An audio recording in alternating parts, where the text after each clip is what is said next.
سید المرسلین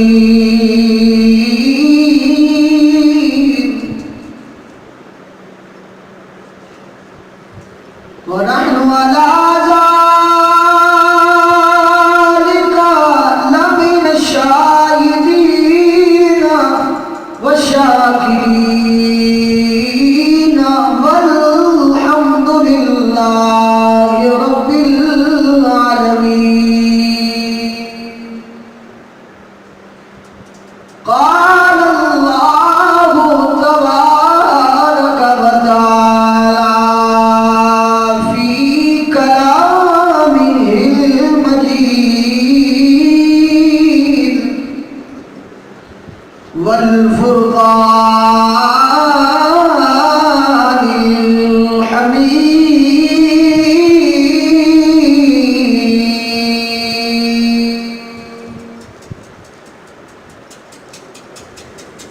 وأقيموا الصلاة وآتوا الزكاة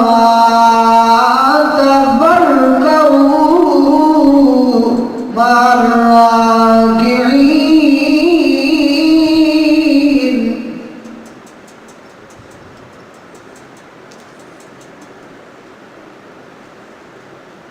أو كما قال النبي صلى الله تعالى عليه وآله وسلم.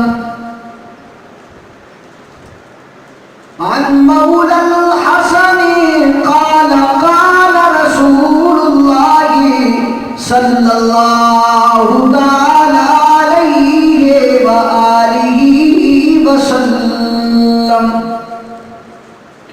حصنوا أموالكم بالزكاة وأدوا أمراضكم بالصدقة واستقبلوا أمواج البلاء بالدعاء والتضرع. وعن عمر بن الخطاب وعن عبد الله بن عمر رضي الله تعالى عنهما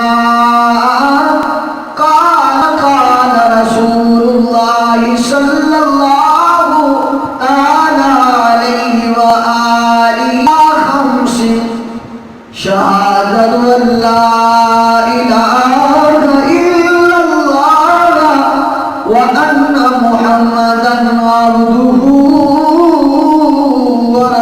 ورسوله وإقام الصلاة وإيتاء الزكاة والحج وصوم رمضان.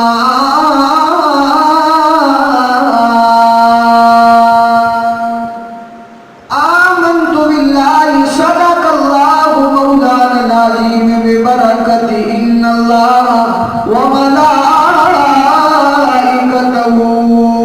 يصلون على النبي يا أيها الذين آمنوا صلوا عليه وسلموا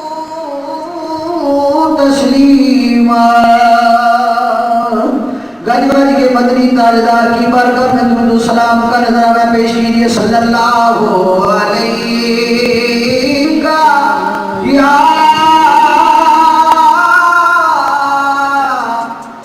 یا رسول اللہ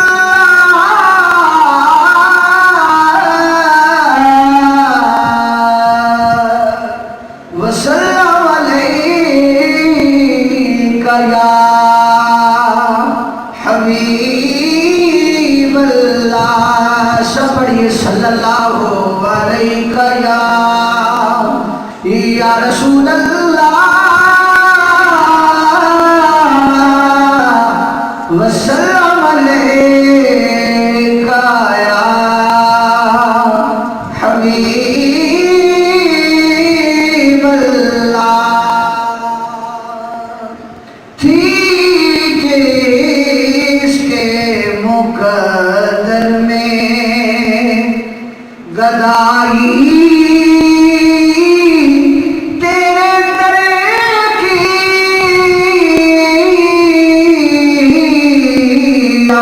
تھی جس کے مقدر میں گدائی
اور پانے کو تو خورشید و قمر چرخ نے پائے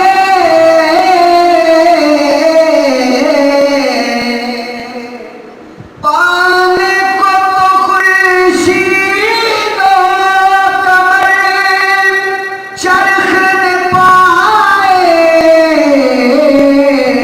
پر کیا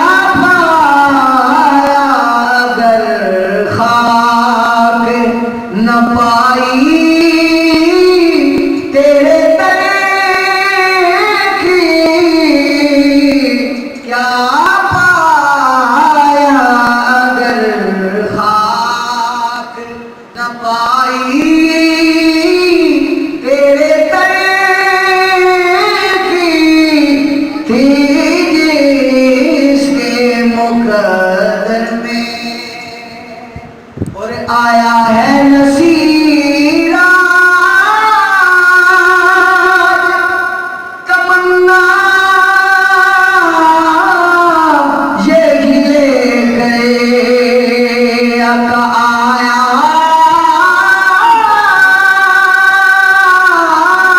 ہے نصیر آج تمنا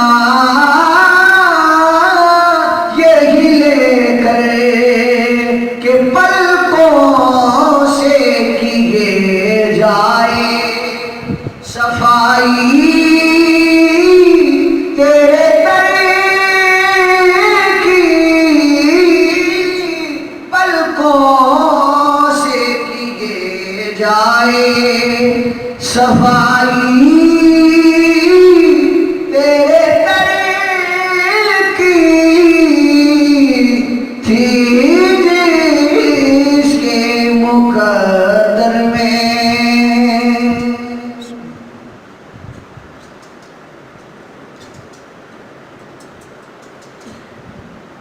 بعد از حمد و ثنا لائٹے سب تحسین و تقریم و اکرام جمی حاضرین و سامعین السلام علیکم ورحمۃ اللہ وبرکاتہ۔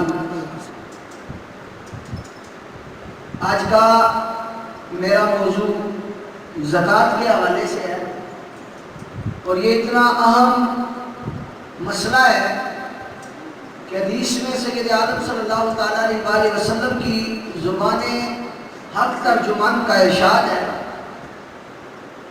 کہ اللہ پاک کسی شخص کے ایمان کو اور اس کی نماز کو اس وقت تک قبول نہیں کرتا جس وقت تک وہ زکوٰۃ ادا نہیں کرتا۔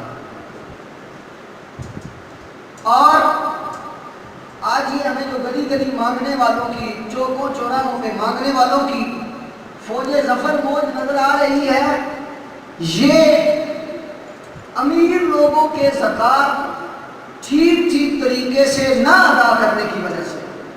اور یہ میں جوش خطابت میں نہیں کہہ رہا، بلکہ تاریخ اس بات کی گواہ ہے کہ سیدنا عمر بن خطاب رضی اللہ تعالیٰ عنہ کے دور حکومت و خلافت میں صبح سے لے کر شام تک صاحب استطاعت بندہ زکوٰۃ کا مال نکلتا تھا، مدینے کی حد سے نکل جاتا تھا، اس کو زکوٰۃ لینے والا نہیں ملتا تھا۔ اس کی وجہ یہ تھی کہ جو صاحب ثروت اور صاحب جاہ و جلال اور مال و منال لوگ تھے، وہ ٹھیک پورے وقت پہ اپنے طور سے زکوٰۃ ادا کرتے تھے، اور اس زکوٰۃ ادا کرنے کا ثمرہ اور فائدہ یہ ہوا کہ حضرت عمر کے دور خلافت میں آپ کی سلطنت میں زکوٰۃ دینے والے تو ملتے تھے، زکوٰۃ لینے والے نہیں ملتے تھے۔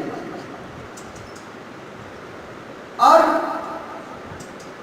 سیدنا عبداللہ بن عمر رضی اللہ عنہ کی حدیث جو میں نے پڑھی، پہلے قرآن مجید کی آیت سماعت فرما لیجیے۔ خالق کائنات فرماتے ہیں وَأَقِیمُوا الصَّلَاةَ، اور قائم کرو نماز کو، وَآتُوا الزَّکَاةَ، اور زکوٰۃ دو، وَارْكَعُوا مَعَ الرَّاکِعِینَ، اور جھک جاؤ جھکنے والوں کے ساتھ۔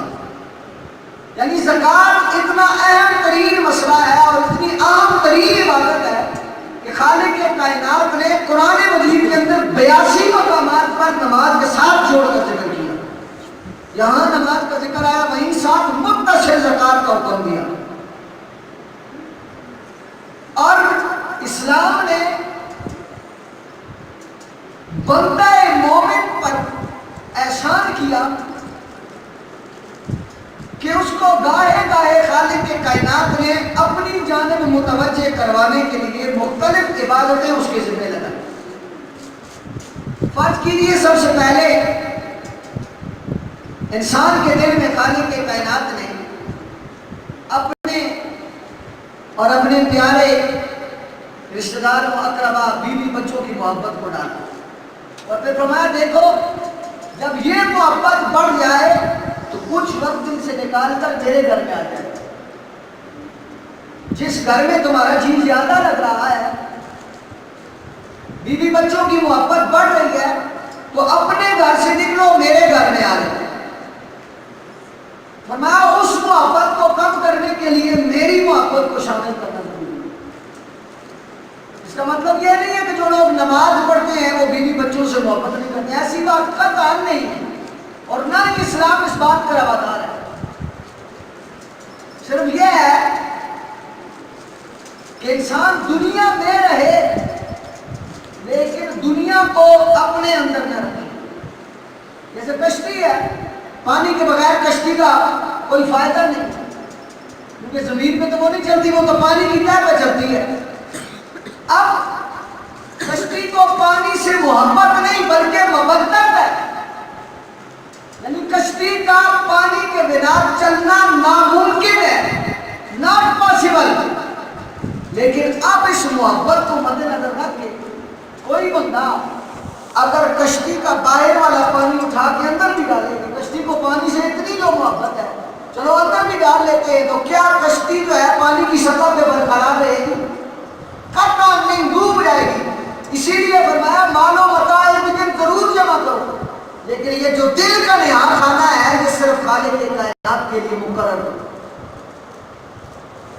اور آج ہماری لاچاریوں کا، بے بسیوں کا، مجبوریوں کا، ناکامیوں کا سب سے بڑا ذریعہ اور سبب یہ ہے کہ جس کو دل میں رکھنا تھا اس کو دل سے نکال دیا، اور جس کو دل سے نکالنا تھا اس کو دل میں ڈال دیا۔ وائے ناکامی کے متاع کارواں جاتا رہا، کارواں کے دل سے احساس زیاں جاتا رہا۔ تو آج کا مسئلہ انتہائی کی اطلاع کے لیے عرض کر دوں بھائی کون اللہ پاک سلامت رکھے ان کو.